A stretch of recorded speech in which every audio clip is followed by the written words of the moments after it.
Gracias. Hermanos, buenos días. Le damos la bienvenida a la iglesia, a la casa del Señor. Hay muchos que están de vacaciones, debo decirlo. Qué bueno por ellos, ¿cierto? Y también por los que hemos quedado acá. Igual, estar en la iglesia también es un refrigerio, ¿ah? ¿O no? Estar en la iglesia, pero más que en la iglesia física, estar en la presencia del Señor. Es estimulante, un refrigerio, y eso tenemos que dar gracias. Estuve ausente, por lo menos la semana pasada, me tocó estar en el campamento Linares, fui invitado a predicar durante 2 noches y la verdad es que fue bastante estimulante. Me recreé mucho con los hermanos, sobre todo en las horas después de los almuerzos, de los tecitos que se dio el desayuno en la mañana, ver el verdor, ver a la juventud, el río también, que no me bañé, obvio, no llevaba los utensilios necesarios para poder, pero ya el entorno, estar allá era muy, muy bueno. Me recibió una familia, me dio alojamiento las dos noches justamente, y tuve la oportunidad, el privilegio de predicar al aire libre. En el campamento hay un púlpito, ¿sí? Hay una especie como de lugar donde se toca la música y se predica el Evangelio. Así que fue muy bueno para mí en lo personal. También debo decirte que estuve un poco complicado de salud. Me fui mal y volví un poco mejor. Estoy en este momento en un tratamiento, gracias al Señor, con insulina. Ya estoy estoy medicado con médicos, básicamente nutricionistas. Pero doy gracias al Señor porque ya casi en forma inmediata los medicamentos y la insulina hizo un efecto y me bajó los índices. En el campamento estaba como en 400. Eso es demasiado. 350, 240. Y llegando aquí a Santiago ya me tomé todas las precauciones y en esta semana he estado, por ejemplo, en algunos momentos en 125. 125, que ya es buenísimo. Ya no ando mareado, andaba muy mareado todos los días, porque había una cantidad enorme de azúcar circulando por la sangre. Así que eso, doy gracias al Señor una vez más de estar aquí con ustedes. Y dicho esto, vamos a la palabra que en esta mañana quiero pedirle que abramos nuestras Biblias. Algunos no tienen Biblia, usan celulares. Prefiero el texto bíblico. Sus Biblias en el libro de Antiguo Testamento, el libro de Isaías, el capítulo 6, versos 1 al 8. Isaías 6, versos 1 al 8.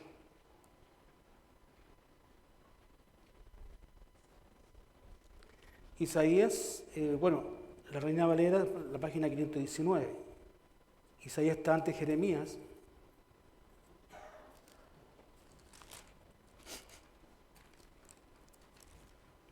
Y después de la carta del libro Cantar de los Cantares.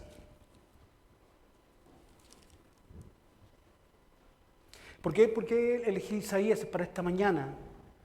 Especialmente este capítulo.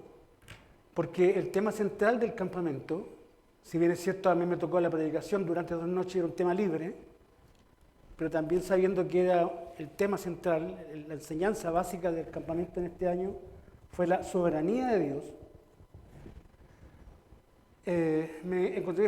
Encontré que era pertinente predicar sobre este Isaías, este llamamiento de Isaías, esta conversión de Isaías,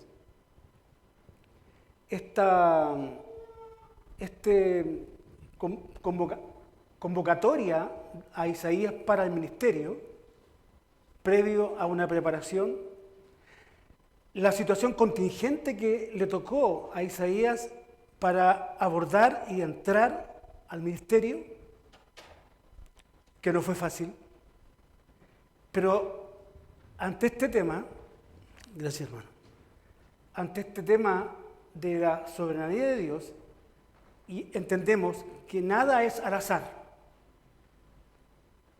Y todo lo que le ocurrió a Isaías y a todos los hombres de la Biblia, desde el principio al fin, hay un diseño, hay un designio, hay una voluntad, donde nosotros estamos incluidos en esa voluntad. Cuando hablamos de la soberanía de Dios, entendemos que Dios tiene poder, que tiene control. Cuando hablamos de la soberanía de Dios, hablamos del carácter de Dios. Y cuando hablamos del carácter de Dios, nos referimos que este no es una fuerza impersonal, una energía, sino que es un ser, una persona, que tiene todas las características de la personalidad, piensa, crea, sueña, dispone. Y cuando hablamos de las características, también tenemos que hablar de los atributos de Dios. En teología se habla de la teología propia, que se refiere y enfatiza justamente el carácter y el ser de Dios. De hecho, el primer libro de la Biblia empieza con estas palabras: en el principio Dios creó los cielos y la tierra. Y uno de sus atributos, uno de su carácter es la soberanía de Dios. Y cuando entendemos que Él es soberano, es que Él ejerce señorío sobre, y está sobre, digamos por ejemplo, está sobre su universo, que fue creado por Él. El universo no fue creado por generación espontánea o al azar, por el azar, o por fuerzas, no sé, pues, químicas, biológicas, moleculares, átomos. No, el universo fue creado por Dios.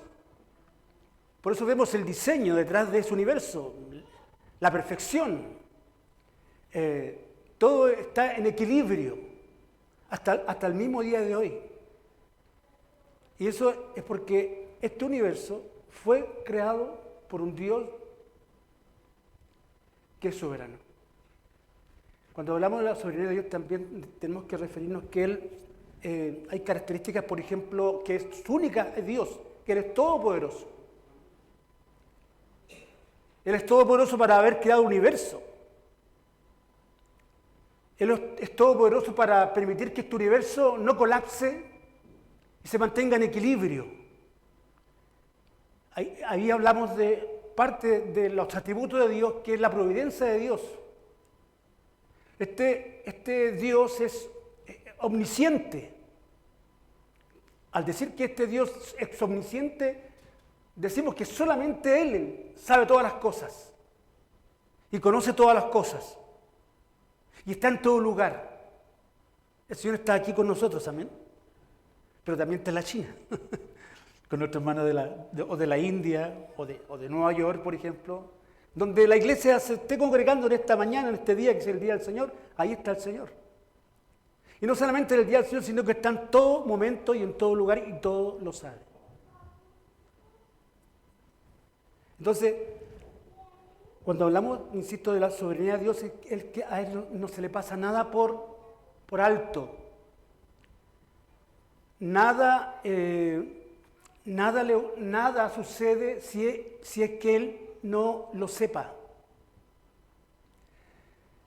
Alguien dijo por ahí que no hay ninguna molécula en este universo, ni siquiera una molécula o un átomo suelto,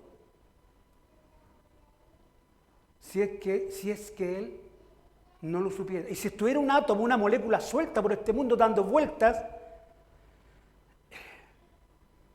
Él no sería Dios. Así de simple. Esta doctrina, esta enseñanza de la soberanía de Dios provoca en el hombre sentimientos. Cuando hablamos de la soberanía de Dios también en el plano de la salvación, Él es soberano en cuanto a la elección. Y ahí como que muchos piensan, pero ¿cómo? No puede ser. Cuando entendemos por la palabra que Dios eligió, llamó, que una elección, y esta elección justamente fue efectuada a través del Dios soberano, que a unos llamó para vida eterna y a otros para condenación eterna. Y se levantan las alarmas y las luces, ¿cierto? Y empiezan a chillar. ¿Pero cómo puede ser esto? Bueno, Él es así, lo ha más que diseñado, decretado. ¿Qué es lo que es un decreto? Es una orden, es una ley. Es una ley. Leí el hermano recién Romanos que dice que ninguna condenación ahora hay para los que están en Cristo Jesús. Estábamos bajo la maldición del pecado todo el género humano, porque el pecado es universal. Por eso cuando también hacía mención el hermano que si alguno dice no tener pecado, el tal es mentiroso porque el pecado es universal y es la mancha indeleble que tiene cada ser humano en su vida, que no puede deshacerse. Pero cuando Romanos, capítulo 8, dice que, busquémoslo para que seamos más claros.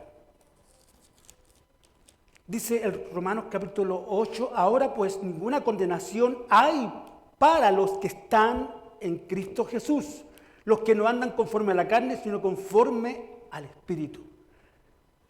Hermanos, el Señor en su soberanía decretó que tú y yo no fuésemos condenados, amén. No estamos bajo condenación. El mundo está bajo condenación. Y hay que pensar de la siguiente manera, y ahí vemos justamente la justicia de Dios, en que siendo pecadores, dice también la palabra en Romanos, en que siendo pecadores, todos estamos bajo la mancha del pecado, en que siendo aún pecadores, Cristo murió por nosotros.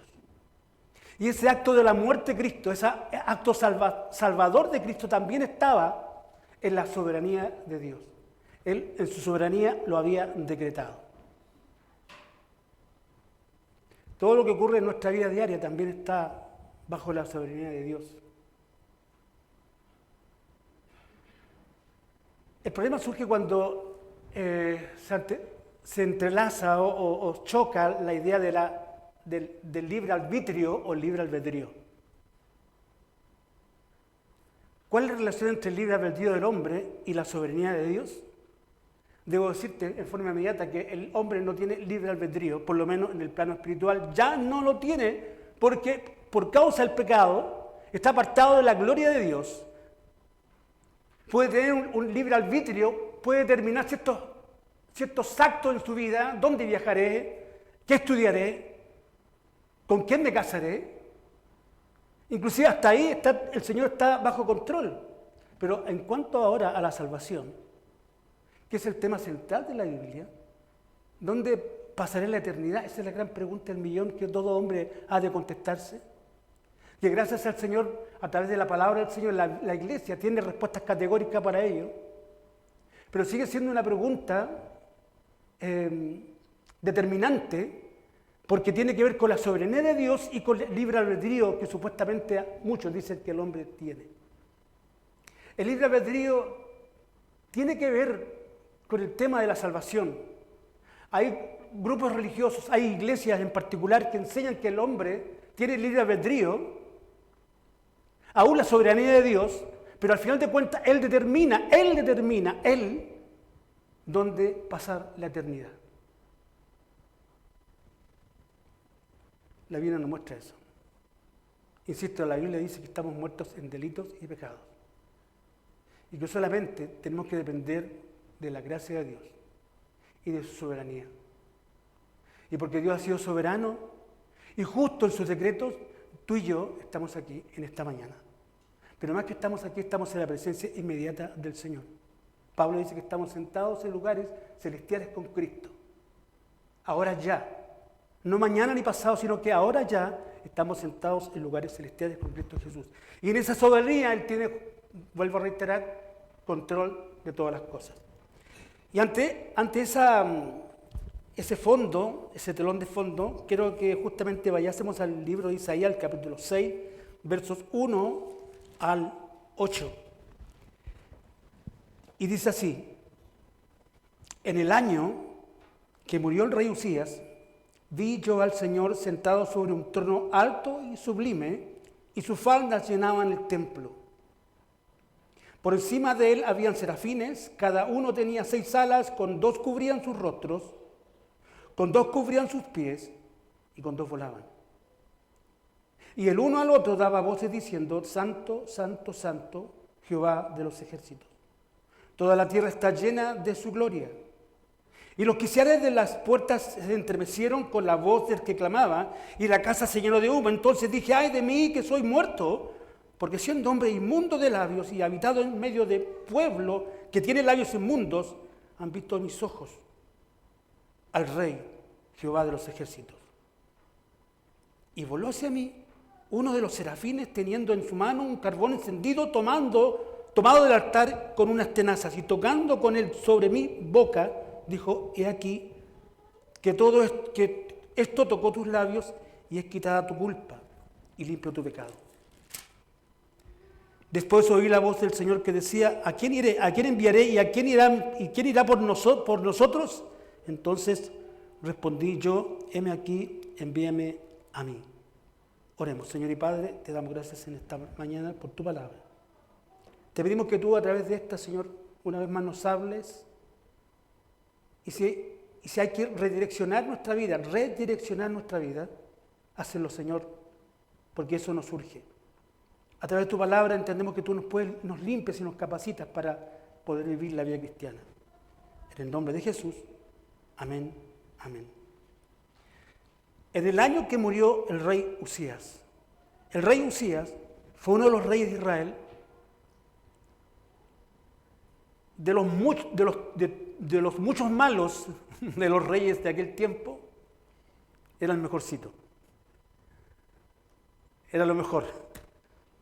Pero al final terminó su reinado trágicamente, porque quiso ser superior a Dios y desobedeció un mandato de Dios que tenía que ver con la cosa espiritual, con el templo y con el culto. Él logró una reforma, una de las últimas reformas espirituales para la nación judía. Recordemos que en aquel tiempo Israel estaba dividida en el reino del norte y el reino del sur. Y a Isaías le tocó hacer su anuncio en medio de la división.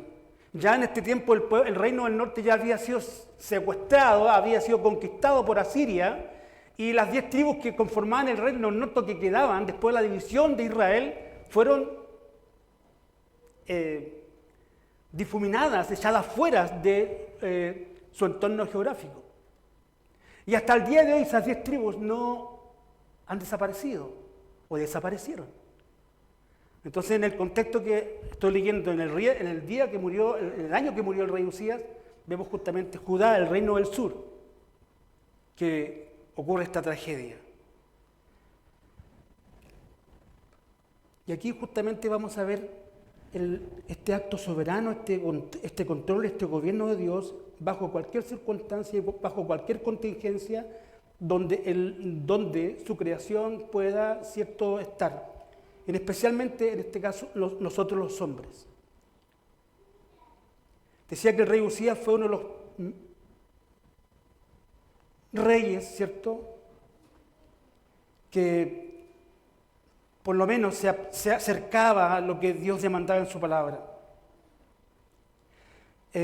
Una muerte de un rey, una muerte de un presidente, una muerte de un estadista, una muerte de un familiar, una muerte del padre, la muerte de la madre, por ejemplo, la muerte de un hijo, son tragedia pura.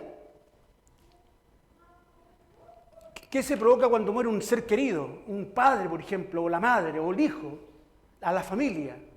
Hay un descontrol, hay una incertidumbre, hay un temor, hay un dolor.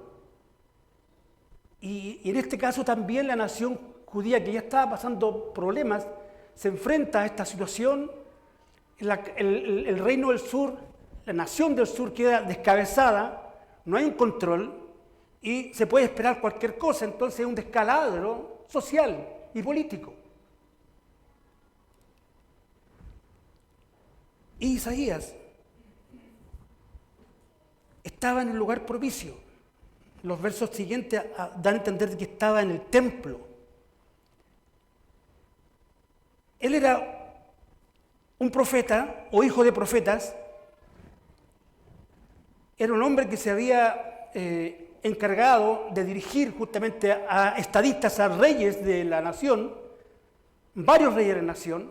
Era un consejero, se puede decir, un consejero espiritual para los gobernantes. Él tenía privilegios. Él estaba en este momento en el templo, en medio de la tragedia que estaba sucediendo. Y dice que en ese momento, en el templo, es donde deberíamos estar nosotros, ciertamente. Muchas veces no estamos en el templo, no estamos vinculados con el Señor, no hay una profunda comunión. Y aquí hay algo que nos debe ya hacer reflexionar. Él estaba no en cualquier lugar, él estaba en el templo. Él estaba con el Señor. Él estaba buscando el rostro del Señor, porque fácilmente puede desprenderse del contexto. Por lo que aconteció en ese momento, muy singular. Él estaba con el Señor, él estaba orando al Señor. Y muchas veces nosotros no estamos en el Señor, o no estamos buscando el rostro del Señor. Y cuando nos pasan dificultades, ¿cierto? No tenemos a que echar mano, no tenemos la respuesta a la solución. Y podemos inclusive culpar a Dios. ¿Por qué me pasa esto a mí? ¿Por qué me está ocurriendo esto a mí? Creo que en el contexto de estos pasajes o estos versos, Isaías no murmuró, sino que él esperó en el Señor. Esperó en el Señor. Y en ese contexto, en esa realidad, en la muerte de un rey, de un soberano, dice que él vio. Dice, vi yo al Señor. Amén. Vi yo al Señor. La palabra Señor en el Antiguo Testamento, Adonai, que tiene que ver con la soberanía de Dios. Vi yo a Adonai, lo vi. Alguien dijo, algún comentarista en cuanto a este texto, en que él vio al Señor. Fue una visión probablemente, que era muy común en aquel tiempo, porque el Señor nos hablaba de muchas maneras, visiones, sueños en el Antiguo Testamento. Ya no nos habla de esa manera, pero en la historia de la redención, Dios a través de la historia habló al hombre de muchas maneras. Y una de las fórmulas y una de las maneras que Dios hablaba en el Antiguo Testamento especialmente era a través de sueños y visiones, o apariciones o angelofalías. Entonces alguien dice por ahí que puede ser una visión o sí algo que lo vio físicamente. Yo me atrevo y creo que él tuvo una visión de Cristo entronizado. Amén.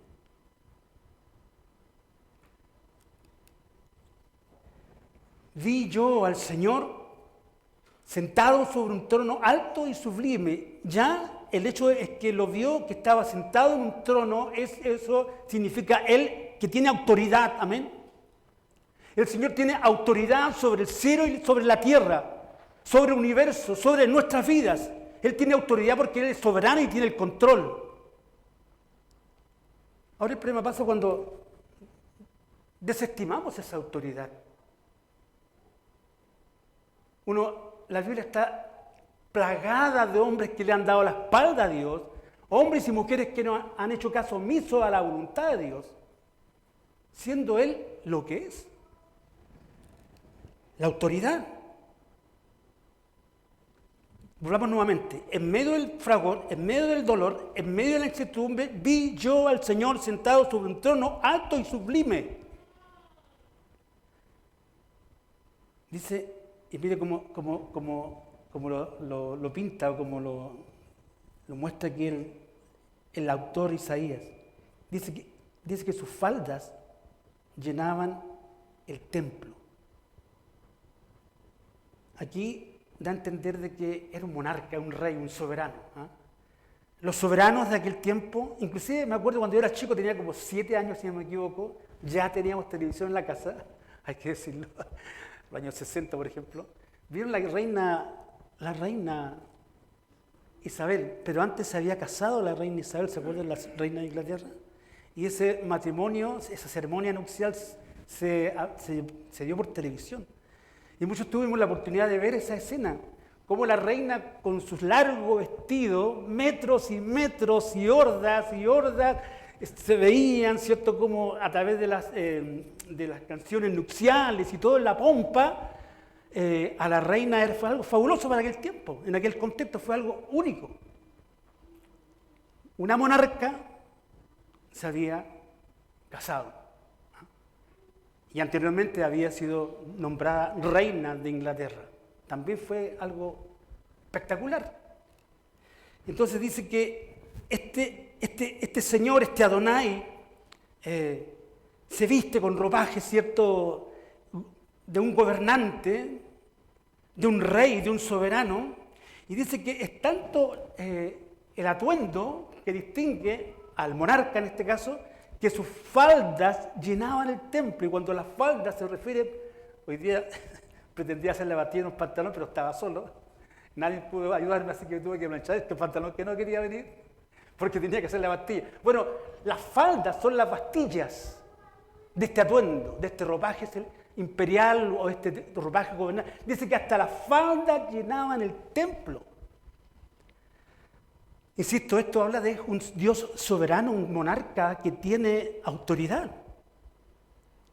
Entonces, metámoslo bien esto en la cabeza. Nosotros estamos adorando y sirviendo a un Dios soberano, a un monarca, a un rey, a un señor. Y eso no nos puede olvidar. No se nos puede olvidar.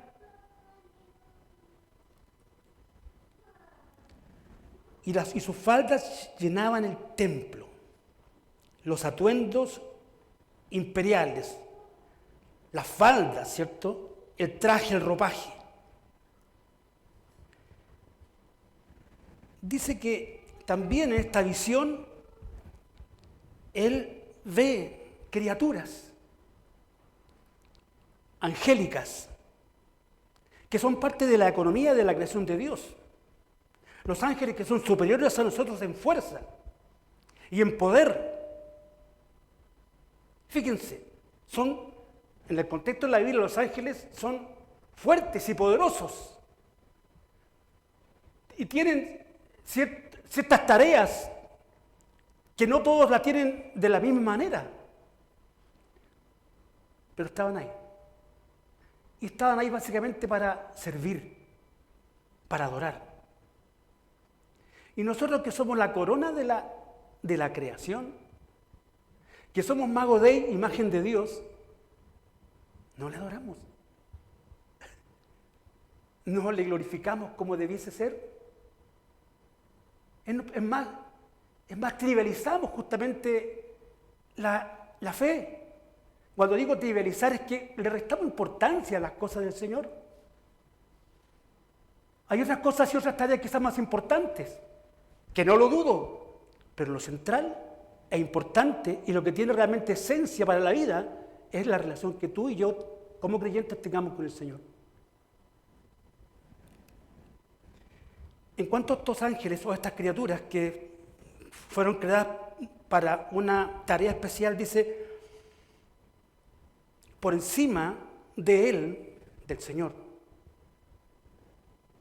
por encima de él, habían serafines, ángeles. Hay arcángeles y otros más, pero habían serafines. Y dice que cada uno tenía 6 alas. ¿Por qué 6 alas? Tú te preguntarás, bueno, eso a lo que el Señor así lo diseñó. Dice que tenían 6 alas. Con 2 cubrían sus rostros. Me llama la atención.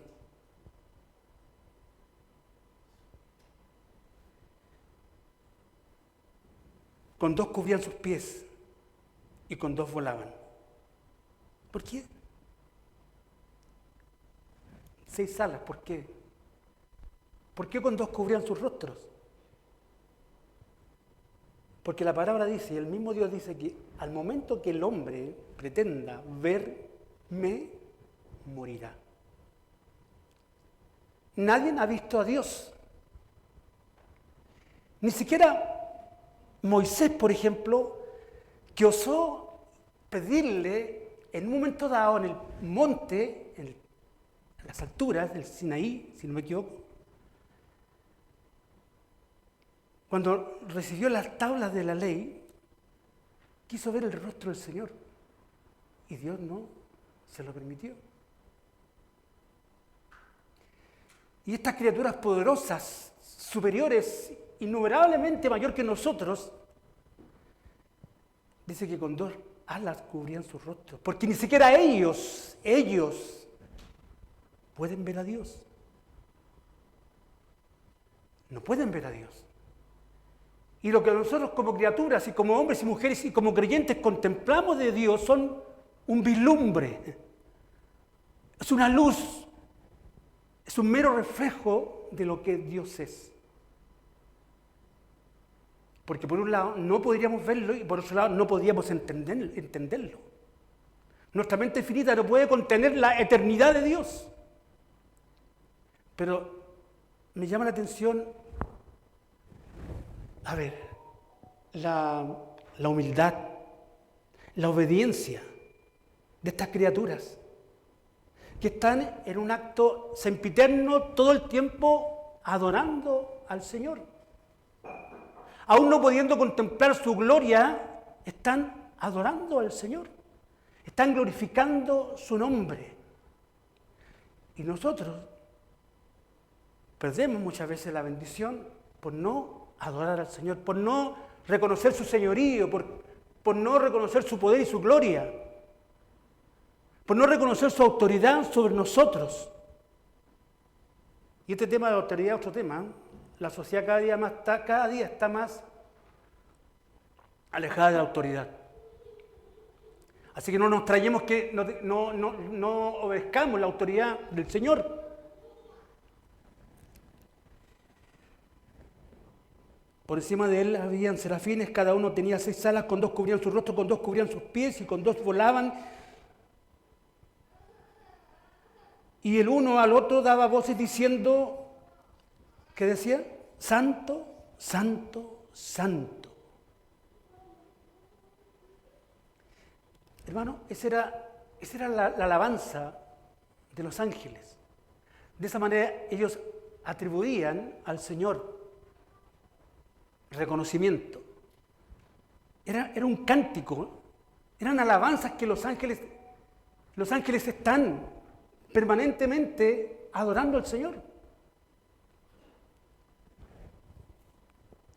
Muchas veces andamos apurados aquí en la iglesia para que se pase luego la hora para que nos vamos para la casa y, no sé, acortamos los tiempos, qué sé yo, y alguien reclama porque el pastor o el predicador se pasó de los 30 minutos. ¿Por qué tienen que ser 30 minutos? ¿Quién dijo que tienen que ser 30 minutos?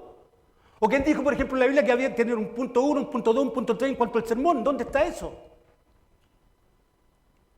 Nuestro sentido cuando estamos, sobre todo en comunidad, como cuerpo, es adorar al Señor.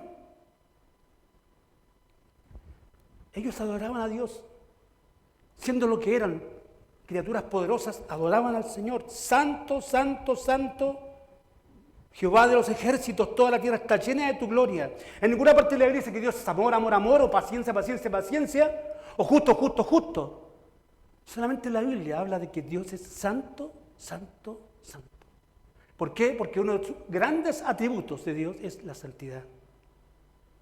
Cuando hablamos que Dios es santo, es que Dios es apartado, que está apartado de su criatura, en el sentido de que Dios es único, es luminoso.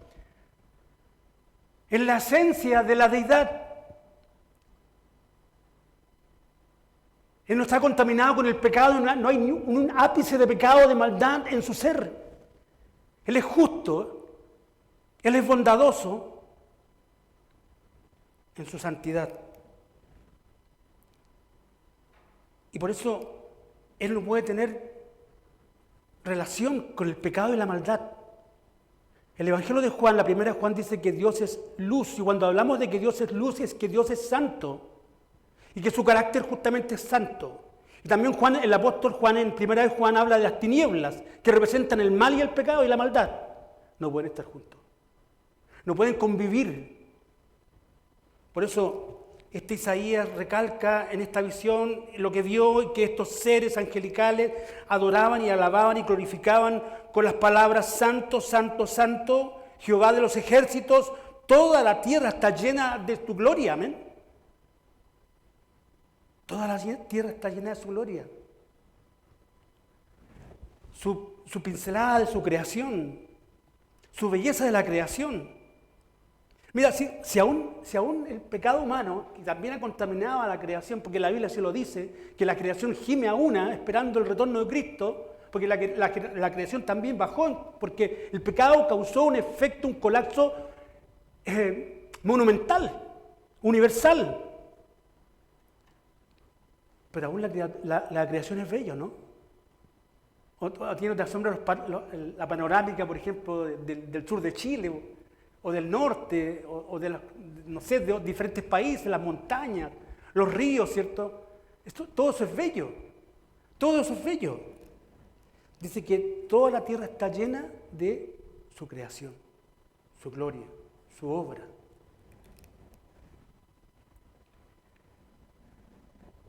Dice que ante esta visión entronizada de Cristo y en el contexto en el que estaba en el templo, y dice, y los quiciales de las puertas se estremecieron, o sea, del templo.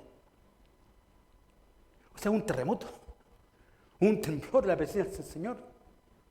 Y los quiciales de las puertas se estremecieron con la voz del que clamaba y la casa se llenó de humo. Ante esa visión,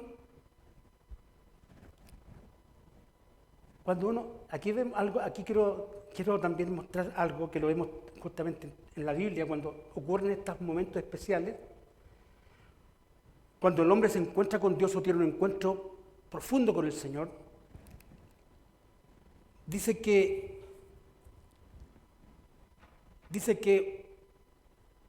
por ejemplo, lo que está diciendo Isaías aquí después de esta visión, dice, entonces dije, cuando vio todo esto, contempló toda esta visión, dije, ¡ay de mí que soy muerto!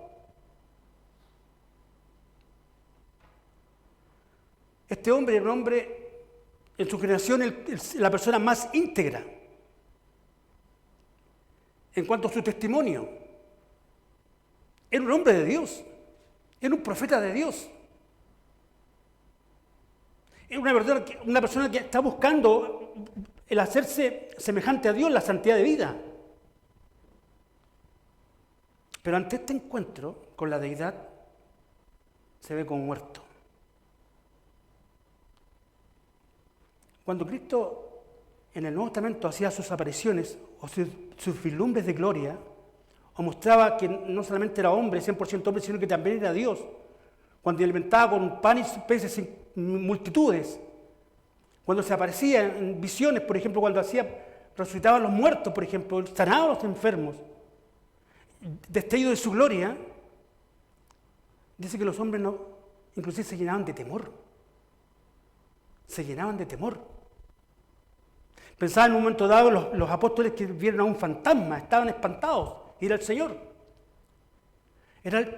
Jesús se había glorificado.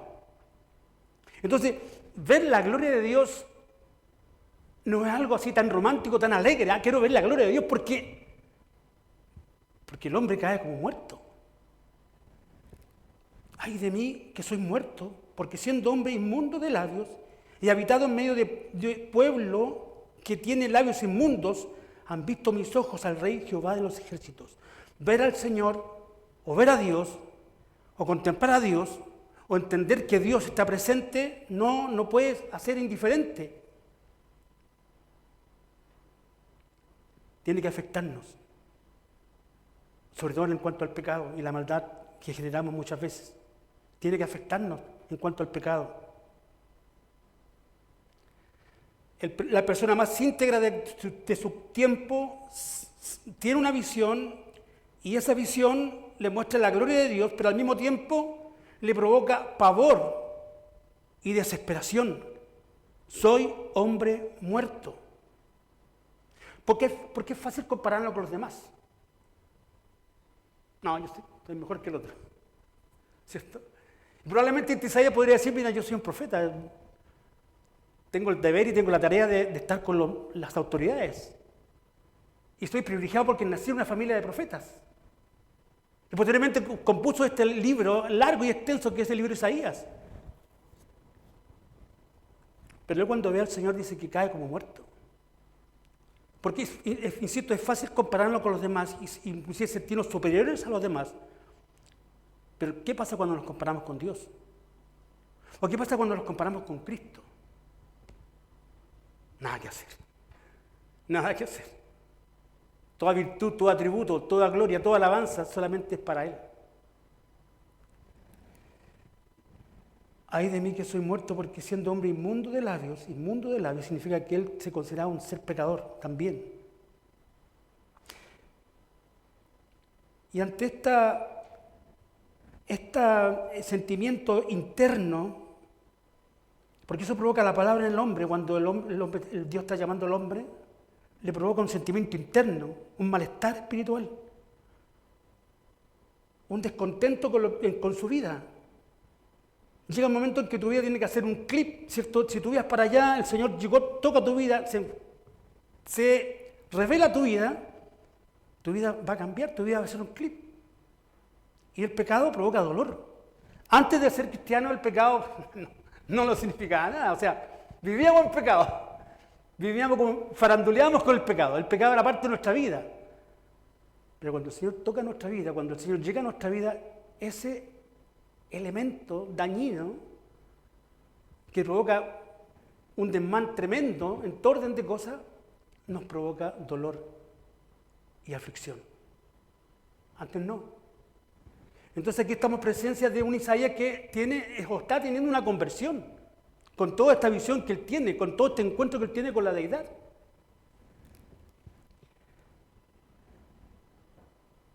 Y miren lo que ocurre después, versículo 6. Ante este dolor, ante esta situación que lo confronta, dice que y voló hacia mí uno de los serafines. Y aquí tiene que ver justamente con el Dios soberano, que Él ejerce su soberanía en cuanto a la elección. Isaías no eligió al Señor. Yo y tú no elegimos al Señor, no buscamos a Dios. Él sale y toma la iniciativa a nuestro encuentro. Y voló hacia mí uno de los serafines, teniendo en su mano un carbón encendido, tomado del altar, con unas tenazas. Y tocando con él sobre mi boca, dijo, he aquí que esto tocó tus labios y es quitada tu culpa y limpio tu pecado. Los labios, amén, son la parte del cuerpo quizás más sensible, ¿o no? O sea, date un jarrón con agua caliente, se te quema toda la boca. Los labios son sensibles. A través de los labios, o el acto del beso, del besar, estamos mostrando amor, cariño, sentimiento. Y dice que esos labios fueron quemados. Y esto que está ocurriendo aquí justamente es una limpieza espiritual. El fuego es símbolo de la purificación. Yo no me purifiqué, o yo no llegué a la iglesia ya siendo purificado. Yo llegué en bancarrota a la iglesia, o llegamos en bancarrota a la iglesia, sino que Él nos purificó, amén. Él tocó nuestra vida, Él tocó nuestra alma, nuestro corazón. Fue la iniciativa de Él que me trajo a este lugar, o por lo menos estar en la presencia de Él ahora. No hay ninguna virtud en mí, no hay ningún mérito en nosotros. El mérito solamente es de Dios y ha de ser de Dios. Y tocando con Él sobre mi boca, dijo, he aquí que esto tocó tus labios y es quitada tu culpa. Ninguna condenación hay para los que están, amén, en Cristo Jesús. Esto tocó tus labios y es quitada tu culpa y limpio tu pecado. Si alguno haya pecado, abogado tenemos ante el Padre, a Cristo. Si confesamos nuestros pecados, dice Juan, Él es fiel para perdonar nuestros pecados y limpiarnos de toda maldad. Y limpio tu pecado, dice aquí Isaías. ¿Qué pasa cuando el Señor lo llama, se incorpora a la iglesia? No este templo, sino que el cuerpo de Cristo, la iglesia, nosotros los creyentes, en forma particular. ¿Qué pasa cuando el hombre que se convierte al Señor, se incorpora a la iglesia? No es un agente pasivo. No ha de ser un agente pasivo, sino ha de ser un agente activo.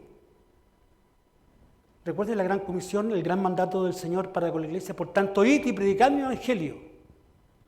Y entonces aquí dice: después oí la voz del Señor que decía, versículo 8, ¿a quién enviaré? El Señor me llama con un propósito, hermanos, amén. Nos llama con un propósito. Y no digamos, pucha, ya se me pasó el tiempo, no tengo la suficiente edad, no soy joven como antes. No, todo tiempo es importante para la obra del Señor. ¿A quién enviaré? ¿Y quién irá por nosotros? Entonces respondí yo, ahora Isaías responde, una vez que pasó toda esta experiencia, una vez que pasó por la experiencia, ¿cierto?, de tener una visión, una contemplación, en medio de la tragedia, en medio de la dificultad, en medio del dolor, el Señor se le apareció. El Señor mostró su gloria. Le mostró que otros agentes de esta creación le adoran y le glorifican, y tú no, y yo no. ¿Y por qué tiene que ser así? Reconoció su pecado y su maldad. Tenemos que confesar nuestros pecados, hermanos queridos. No vamos a poder servir al Señor si no confesamos nuestros pecados, porque yo no puedo estar sonriendo, alegre, sabiendo que tengo algo que dejar en el Señor. Y el pecado, hermanos, te entrampa y te bloquea y te neutraliza y no permite que tú avances en la obra del Señor. Por eso tengo que confesar nuestros pecados, y Él es fiel y justo para perdonar mi pecado en particular, y limpiarme de toda maldad. Una vez que Isaías tuvo este encuentro, tuvo esta conversión, ¿cierto?, que Dios le mostró su corazón, Isaías se dispone ahora para el servicio al Señor. Después oí la voz del Señor que decía: ¿a quién enviaré? El Señor me llamó con una convocatoria, con un propósito. Y tiene que empezar contigo mismo, y tiene que empezar aquí en la iglesia, en cuanto al servicio y al ministerio. Estamos llamados para servir, amén, para servir al otro, para predicar el Evangelio, para llamar a los perdidos a través del Evangelio, y una vez que los perdidos se ingresen a la iglesia, enseñarles las buenas nuevas, enseñarles la palabra del Señor, hacer un discipulado en ellos. Esa es la tarea de la iglesia, esa es la misión. Y en todo eso está la soberanía de Dios. Oremos. Amado Dios y Padre Celestial, permite que en estos tiempos que la gente o las personas, inclusive nuestros propios hermanos, están en un tiempo de relajo, de bonanza, un tiempo estival, de vacaciones, podamos también reflexionar en cuanto a nuestro quehacer y nuestra tarea, con el trabajo que debemos desempeñar como tus hijos, Señor. Permite que podamos visualizar, Señor, la tarea que se nos viene. Los días y los años avanzan galopantemente. Muchas veces no queda tiempo para ciertas cosas, Señor. Por eso entendemos que tu venida es pronta y se acerca. Y permite que seamos hallados como fieles obreros en la obra del Señor. Permite que esto nos haga reflexionar, que tu palabra nos haga reflexionar, para de esta manera poder avanzar y crecer. Y que podamos contribuir, Señor, en tu obra. al igual que Isaías, reconocer su pecado y su maldad. Que podamos compararnos no con otros, sino que contigo. Tu palabra es la que nos puedes desnudar, Señor, o desnudar. Tu palabra no solamente nos puede confrontar y mostrar nuestra realidad. Por eso la amamos, Señor, porque tu palabra nos habla del amor de Dios, pero tu palabra también nos corrige y nos amonesta. Y ha de ser así, Señor, porque de otra manera no pudiésemos avanzar. Perdona todas nuestras maldades y todos nuestros pecados, Señor, y a través de tu sangre preciosa, que ésta nos limpie de toda maldad. Bendice la iglesia y bendice tu palabra y recrea tu palabra en nosotros, Señor. En el nombre de Jesús, amén y amén.